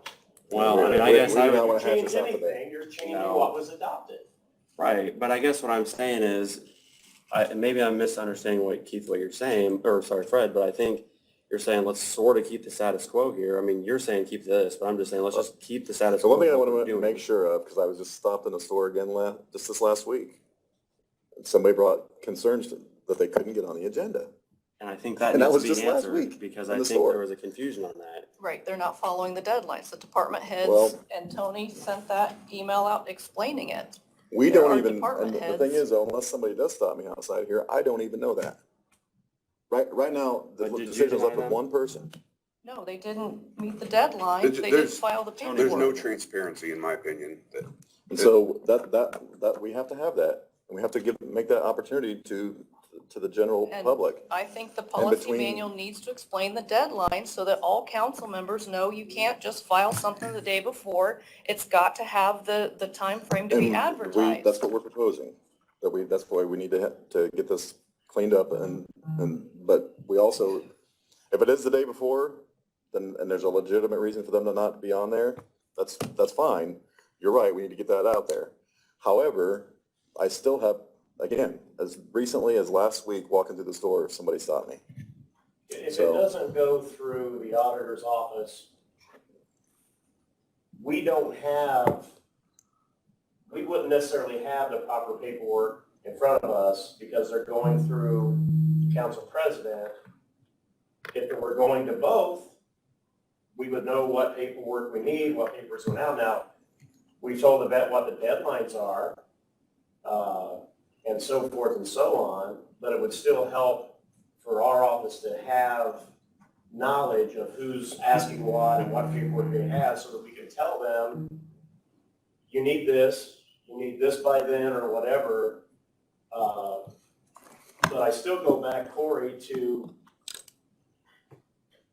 what Julie Marie was saying is if you vote today to keep it as it was in 2018, really, it's not going to make that big a difference at this point because Yvette and I happen to have a working relationship where we can discuss that and make it work.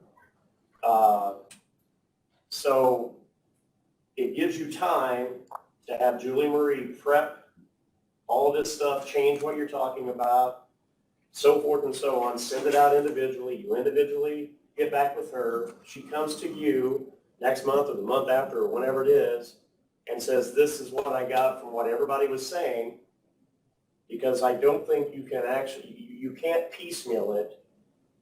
If you make a motion to change it, then you're changing what was adopted, and you might as well just hash it all out right now. That's what I'm saying. It's not the end of the world to go back to what we had passed in 2018. All it really means is for Yvette and me, we're gonna have to work a little bit closer together on getting the agenda set. So.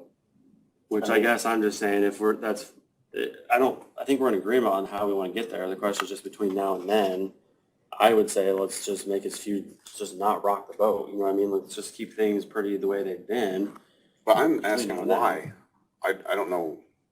I mean, I don't want to talk It to these wasn't- department heads again. I don't want to. I don't think there was anything wrong with what it was beforehand.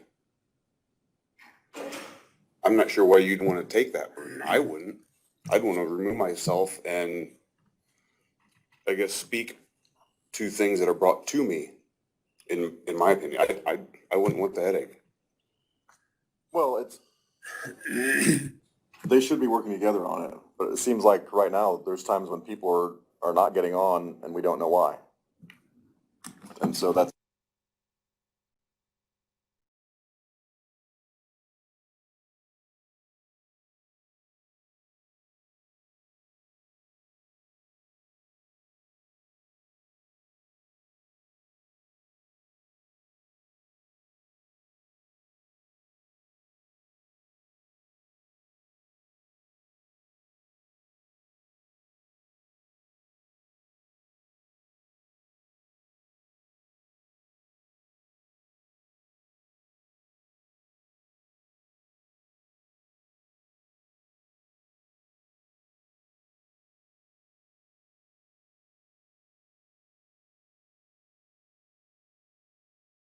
Like I said, some of this stuff is confusing at best and conflicting That's at what we're worst. talking about. Julie's I know, offered but to between send now us. and then, you can't just say, sit back and leave it as is, because between now and then, doesn't work. It doesn't make sense.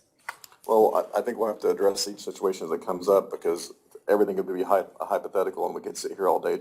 Okay, well, the Going over budget hypotheticals. timeline is in here, so that's the one that we need to address right now, because we've told them all their budgets are due June 15th, but if you're gonna make us go by this document, then we got, that's in 7 days, so we gotta deal with that if we're gonna leave this in place. I think we told them June 15th, right? We did, but that wasn't, like in writing or official thing, it wasn't passed by, you know what I mean, like, we have to, if this thing is gonna bind us, and we're gonna leave it in place, we need to You may not have bigger memorialize money that. after this year. This is a new thing that you brought on, and if it works, it works. If it doesn't, it doesn't. You may not have that every year. Agreed, so I don't wanna put it in, I would rather just not have it in here at all, but it is So right that'll be now. one thing that So will get changed as it comes back around and we change it.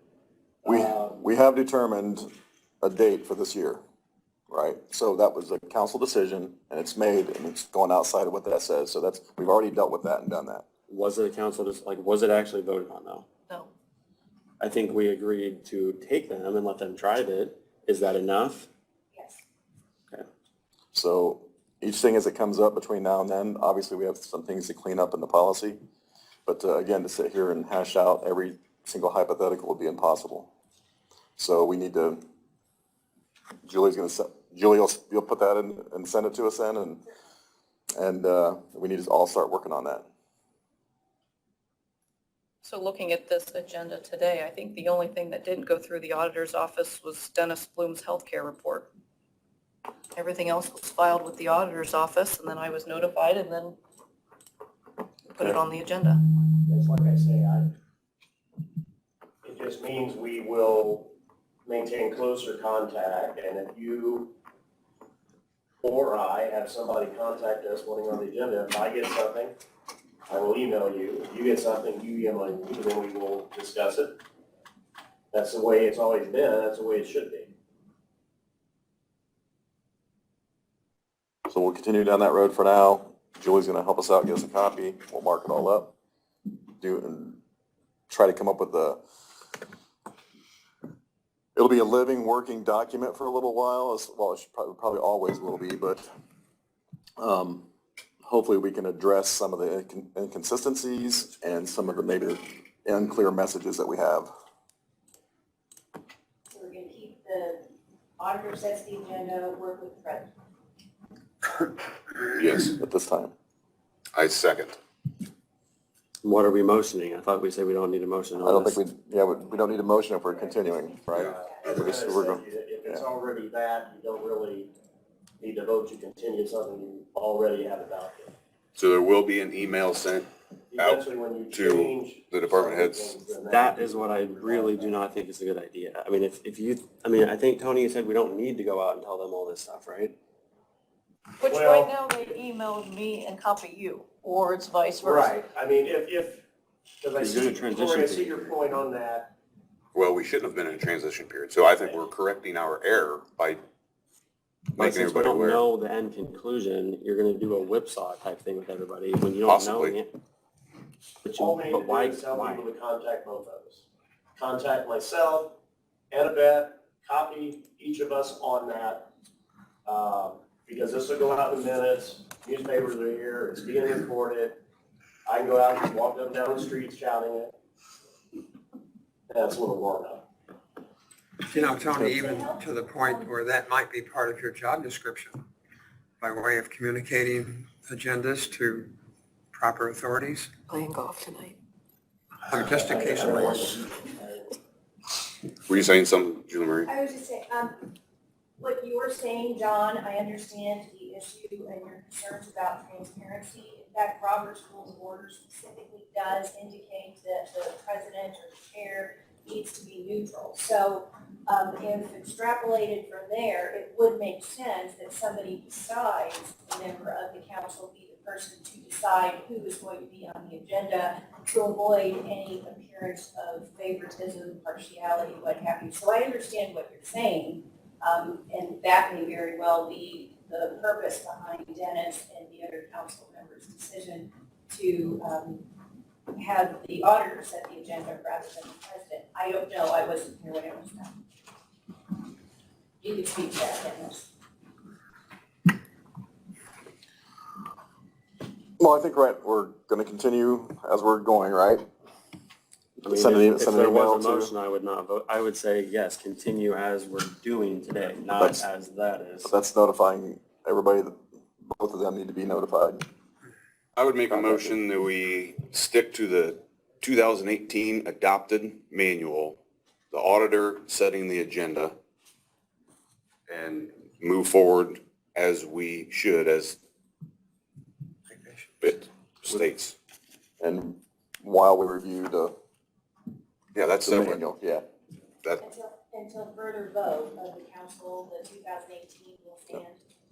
Is that a motion? I'll second.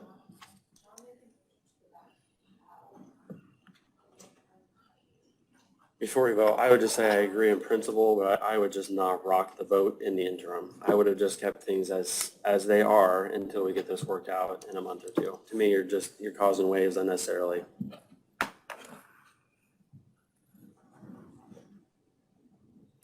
We have a motion and a second. Any further discussion? Those in favor say aye. Aye. Those opposed? Aye. Aye.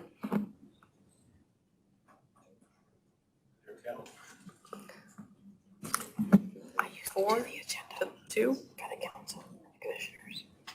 Yep. And those? It was 4-2 vote? Okay. And unless all of us. Okay, have the moving deadline on. dates. You understand? John, were you able to, there's IT concerning the Microsoft that you and I discussed? yes. Can you update the council on what that goal was? Yeah, they're gonna get together. There's gonna be basically a VPN, virtual private network, that any council member that wants to use email and other devices, you'll need to get I think it's called Mobility. It's an app, and you'll need two version authentication, I think it was called, but essentially, to prevent any more hacks like you've seen the pipeline and whatnot, we're just gonna have to use some, it's called two-version authentication, Two-factor? two-factor. So you'll be issued if it's an iPad, you'll just get it's software and it does it on its own. If you're using an outside device, you'll have to have a virtual password, and it'll just change every minute. But I actually use that working from home now. It's Yeah, pretty I do simple. too. But this is to access, I think all the Microsoft products, wasn't it? Word and, Right now, we don't have access to that. Our Yeah, iPads we only can't- have like numbers, and at Yeah. budget time, it was difficult for us to create a spreadsheet and then send it to the auditor's office who didn't have numbers. So the two weren't compatible. So the goal was to, we get on all of us have access to, a virtual Excel, desktop yeah. essentially, and it's a kind of a cloud-based thing, I believe, and we'll go on there and do all of our Microsoft Excel and Word documents that we can't do on Mac products. But it would be, if you choose to do it, you know, Dennis, I'm not sure if you got an iPad. I only have a laptop. Okay, then you wouldn't have to worry about it. Yeah. So if you choose to go that route, then it'll just be two-factor do identification. you know when the council will have access to that? No, they're still working on, Do we know if it'll be before budget time? no, honestly, I'm not even sure how high on the radar it is, because there's a lot of One is other, what they have to get done in order to have travelers renew the cyber insurance, cyber security insurance. Is that what they were discussing? that might have been part of it. I think that's it, because travelers is that, Star Insurance actually is looking for another carrier that may not require that thorough a process at this time, because it's very expensive. Or maybe find another company where it's less expensive, that kind of thing. Sheriff's Department already has this. But all law enforcement in the county has it. All law enforcement, they want basically everybody to have And that same thing. and in this order is- to renew the cybersecurity. Yeah, it was implemented, the county has, I guess the county law enforcement has the highest risk or amount of personal information and private information floating out there, and I think that's why it started there. Was just to maintain security on the sensitive documents. Julie Marie, does your office have that? So at their level too, and I think now it's just a trickle down requirement to get on the county's Yeah, website or cyber web attacks are access. way more prevalent than people think. Yeah. They happen frequently. So we don't know if we'll have access to it by budget time to create our spreadsheets. No. So are you guys wanting access to like WOW, or are you wanting access to the email, or the spreadsheets that I already sent out? We want access to Microsoft Excel. Yeah, just the Have access program to that. of, Just Excel. yeah, on Mac products or Apple products, whatever. I'm not an Apple guy. It should be really easy, like I have this laptop and my iPad, and I have the Authenticator app on my phone. And like I use it all day long, because every time I send an email out, for some reason mine pops up and I can put my password in, and then I have to, mine does my face to show that I'm Yes. on the entire network. I have to carry this RSA secure ID to get on my, like I have an Android phone. So I have to put in my personal 5-digit PIN, then this 6-digit password changes every minute. So there's a new password every minute. I used to have one of those and now mine's on my phone. So all the Apple stuff that's on your authenticator, you push it up. I don't know how, but it's all magic to me on iPhones. Okay, thank you, John. Moving on, the council budget is due by 6/15. Has anybody had a chance to look at that? Does anybody have any goals or projects next year as the council that we need to add into our budget? Or do you want me to just maintain the status quo and submit that? For our budget, Yeah, there's not much on that, is there? I mean, no, isn't it not just- much. If anybody has some ideas or suggestions, if you could email me. I'd like to have this off my plate before too long and get it to Bree. Okay, council training, AIC State Board of Accounts has a called meeting on June 26th. If anybody can go to that, I can't go to that this year, but if anybody wants to, that would be great. There's also, AIC has a budget and finance class too that's open, and internal controls. Those classes are $60 for the budget and finance and internal controls. I don't think State Board of Accounts has, I don't think there's a cost to that one, correct, Tony? Other than the county would, for the travel to get there? Right, I believe you're correct. There are some that cost and some that don't. Some webinars cost. Just have to look at the thing.